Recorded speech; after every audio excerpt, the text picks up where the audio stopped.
ఝాన్సీ అనే నేను నా హక్కుల కోసం పోరాడడానికి సిద్ధంగా ఉన్నాను. మరి మీరు?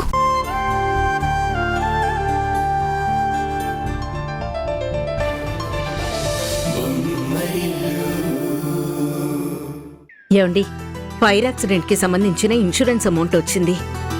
ఓ రియల్లీ? Very good. అవునండి, ఆ కాలిపోయిన బ్లాక్ మళ్ళీ ఇమీడియట్ గా అదే ప్లేస్ లో రీకన్స్ట్రక్షన్ చేయిద్దాం అనుకుంటున్నాను. Good idea Kiranmayi. వద్దమ్మా,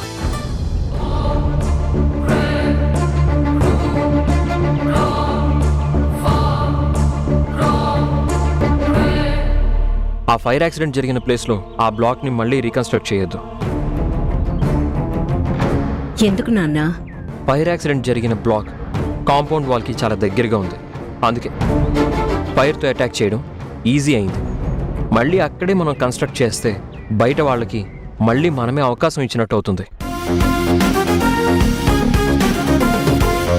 సో ఆ ప్లేస్ని అలాగే వదిలేసి ఫ్యాక్టరీ వెస్ట్ వింగ్లో ఆ బ్లాక్ని మళ్ళీ కన్స్ట్రక్ట్ చేద్దాం అంటున్నాను. Good idea Kiran. మోమ్, నీకు ప్రాబ్లం లేకపోతే ఈసారి ఆ బ్లాక్ని ఆర్కిటెక్ట్స్తో నేనే దగ్గరుండి డిజైన్ చేయించి కన్స్ట్రక్ట్ చేయిస్తాను.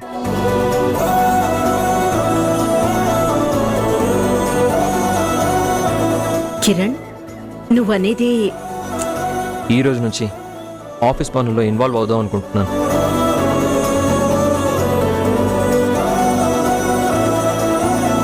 చాలా ఆలోచించి తీసుకున్న డెసిషన్ ఇది, అండ్ ఇదే నా ఫైనల్ డెసిషన్. పర్ఫెక్ట్. కరెక్ట్ టైంకి కరెక్ట్ డెసిషన్ తీసుకున్నావురా.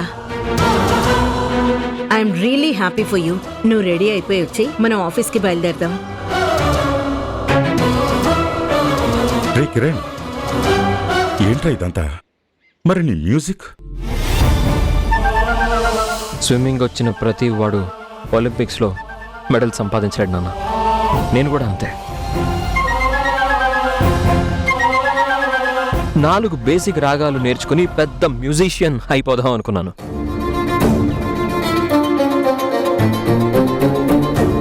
కానీ సంగీతం అనే మహాసముద్రంలో మురళీ మనోహర్ చౌరాసియా గారిలా అవ్వాలంటే నాలో అంత ప్రతిభ ఉండాలి. అంతటి ప్రతిభ నాకు లేదని ఆయన మాటల్లోనే నాకు అర్థమైంది.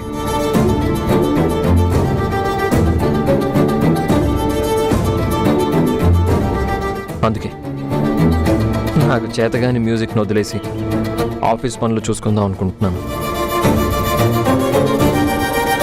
అట్లీస్ట్ మామ్ అయినా హ్యాపీగా ఉంటుంది.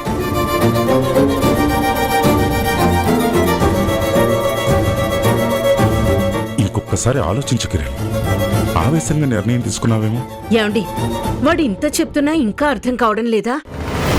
ఇన్ని రోజులు మ్యూజిక్ లో ఏదో సాధించాలనే అపోహలో ఉన్నాడు. ఇప్పటికైనా అది ఒక తీరని కళ అని వాడు తెలుసుకున్నాడు. వాడు రియలైజ్ అవుతున్నప్పుడు సంతోషపడకుండా ఇంకా కన్ఫ్యూజ్ చేస్తారేంటి? కోరుకున్నది దొరక్కపోతే కలిగే బాధ వేరు కిరణ్మయి. ఆ బాధ వాడికి ఎక్కడ కలుగుతుందోనని నా భయం. అలాంటి పరిస్థితి నుండి దాటుకుని వాడు చాలా దూరం వచ్చేశాడు. వాడెక్కడ బాధపడిపోతాడేమోనని మీరు భయపడొద్దు. ఇప్పుడు నా కొడుక్కి ఏం చేయాలో, ఎలాంటి దారి ఎంచుకోవాలో నాకు బాగా తెలుసు. చూడు కిరణ్, మీ నాన్న ఇలాగే అంటారు. ఆయన మాటలు పట్టుకుని వేలాడితే ఇంకొక 10 ఏళ్లైనా నీ జీవితంలో నువ్వు నిలదొక్కుకోలేవు. నేను చెప్తున్నాను కదా, నువ్వు తీసుకున్న నిర్ణయంలో ఎలాంటి తప్పు లేదు. నేను కోరుకున్నది నువ్వు చేశావు. నేను అడిగే దారిలో ఇప్పుడు నడుస్తున్నావు. నాకు చాలా సంతోషంగా ఉంది. సరే, త్వరగా రెడీ అయిరా, ఆఫీస్కి బయలుదేరదాం. సరేమ్మా. ఏమండి, ఇన్నాళ్లకి కిరణ్ నా దారికొచ్చాడు. ఇప్పుడు నాకు కావాల్సింది వాడు చేస్తున్నాడు. నాకు చాలా సంతోషంగా ఉంది. అవును కిరణ్మయ్య, నీకు కావాల్సింది వాడు చేస్తున్నాడు. కానీ వాడికి కావాల్సింది వాడు పోగొట్టుకుంటున్నాడు.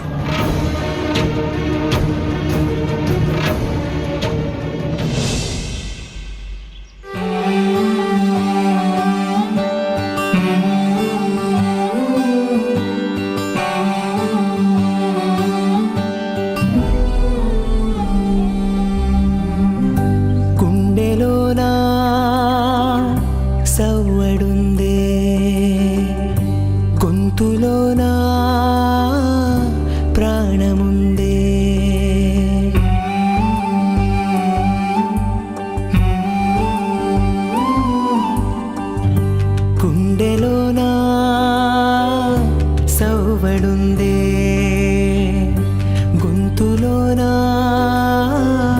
ప్రాణముందే, ఊపిరి మాత్రం ఉన్న పళంగా పోతున్నట్టుందే.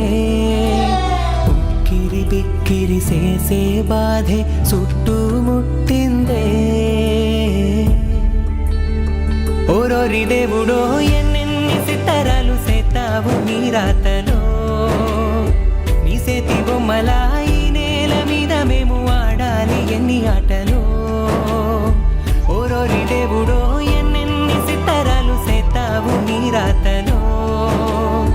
నీ సేతి బొమ్మలా ఈ నేల మీద మేము ఆడాలి ఎన్ని ఆటలో.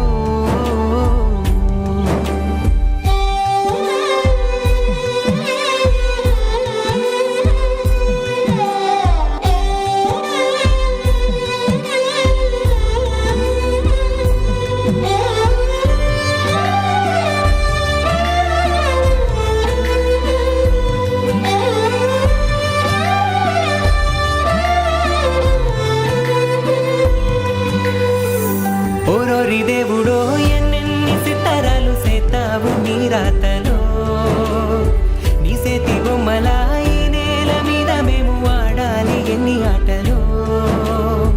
ఓరోరి దేవుడో ఎన్నెన్ని సితారాలు సేతావు. నా మ్యూజిక్ రూమ్ కీస్ ఈ రోజు నుంచి ఆ రూమ్తో నాకు పని లేదు. లాక్ చేసి ఆ గదికి మాత్రమే తాళం వేస్తున్నారా, లేక మీ గుండెల్లో ఉన్న సంగీతానికి కూడా తాళం వేస్తున్నారా? నా హృదయంలో ఉన్న సంగీతం అనే గది శాశ్వతంగా మూతపడిపోయింది. అది ఇంకా ఎప్పటికీ తెరుచుకోదు. ఎంతో సాధన చేసి నేర్చుకుని, ఎంతో కృషి చేసి మీరు అందుకోవాలనుకున్న సంగీతాన్ని అంత త్వరగా వదిలేస్తారా? నేను నిజం తెలుసుకోవడానికి ఇంతకాలం పట్టింది. ఏవో 4 స్వరాలు నేర్చుకొని ఒక 10 పాటలు ప్రాక్టీస్ చేసి అదే సంగీతం అనే భ్రమలో ఉన్నానేమో. సంగీతం అనే సముద్రం లోతు తెలుసుకోకుండానే దాన్ని ఈదుదామని కలలుగన్నానేమో. నా ప్రతిభంతో నాకు తెలిసినప్పుడు, నేను సంగీతంలో సాధించడానికి అనర్హున్నైనప్పుడు ఇంకా సంగీతం కోసం పాకులాడడంలో అర్థం లేదు. మీకు నచ్చిన సంగీతాన్ని వదిలేసి మరేం చేద్దామనుకుంటున్నారు? సంగీతం లేకపోతే ప్రపంచం ఖాళీ అయిపోతుందా? నాకు ఫ్యామిలీ బిజినెస్ ఉంది, అది చూసుకుంటాను. ఇన్నాళ్ళు అమ్మా నాన్న మాత్రమే బిజినెస్ చూసుకునేవాళ్ళు. ఇప్పుడు నేను వాళ్ళ బర్డెని తగ్గిస్తాను.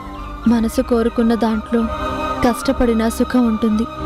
మనసు పెట్టలేని దాంట్లో ఎంత సుఖపడినా కష్టమే కదండి.